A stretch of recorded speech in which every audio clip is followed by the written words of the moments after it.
All right. Well, hello. Welcome back. This is Kalan, the painting piper. Hope everybody's doing well. Oh, yeah.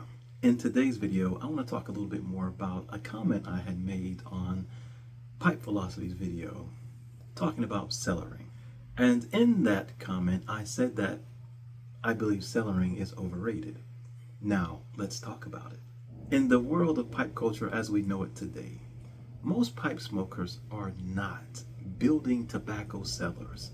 They are building tobacco museums that unfortunately they may never have the opportunity to truly enjoy. If you've ever been in a museum, what they offer is an experience to go back in time, to look at the evolution of art throughout human history from the eyes of those who lived in different times. And within the world of pipe smoking, we have the same thing.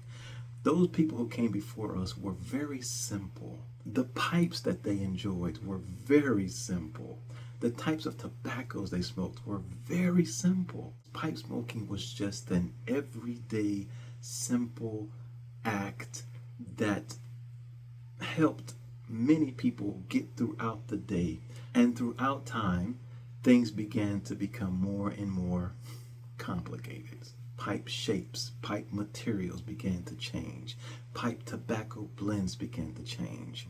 The implementation of pipe clubs, lounges, and smoke houses and things of that nature began to look different than what it did in times past. And when it comes to cellaring tobacco today, at some point, we stopped cellaring tobacco for the enjoyment of it and started doing it just because. Now, before anybody gets defensive, let's be real, because cellaring tobacco has real world value. It has its place, and that is undeniable. Certain blends like Virginias, straight Virginias, Virginia Periques, Virginia Orientals, Virginia Burleys, and even some English blends, they most definitely will age nicely over time. The sugars break down in the Virginias and fermentation begins to happen. It really elevates the smoking experience of those blends. Now, let me ask this, and please be honest. How many of us have blends in our cellars that we have never even smoked? Or let's go a step further than that. Blends that we've tried and did not like, but we wanted to keep something around because we have the hope that it would change and become something that we can tolerate in the future. In my mind, that is not cellaring. That's 100% just taking a gamble. And I also think that it goes a little bit deeper than just cellaring, right? Because sometimes, we get in our heads that we've got an unlimited life bar. Like we are guaranteed another 10, 15, 20, 50, 60 years. And some manufacturers actually play on that with some of their blends. Leaf that's already 10 years old, telling us that we need to age it for another 10 to 15 years to really get the full potential.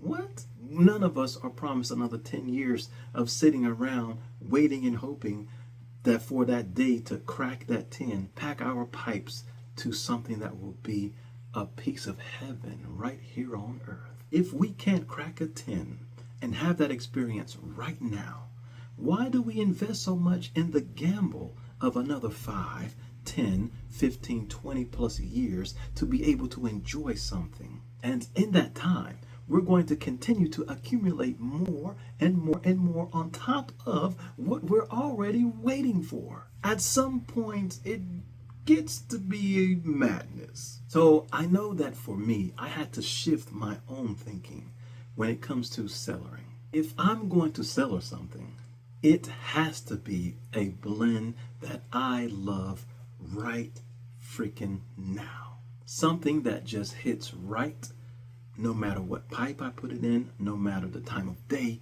no matter the season. I have no intentions on building a cellar just to say that I have one. I'm building a cellar that I can actually live with and enjoy whenever I want. So I hope that I've made it clear that I'm not against cellaring. If anything, yes, you should cellar. However, there is a big difference between cellaring with intention versus cellaring just for the sake of. A good cellar is not about how much you have. It's about how often you reach for it. So for me, the question isn't, what should I cellar? The question is, do I love it enough to want to experience it over and over and over again? At the end of the day, ladies and gentlemen, tobacco was meant to be smoked and enjoyed now. It wasn't meant to just be saved, put away with the hopes of it becoming something better in the future.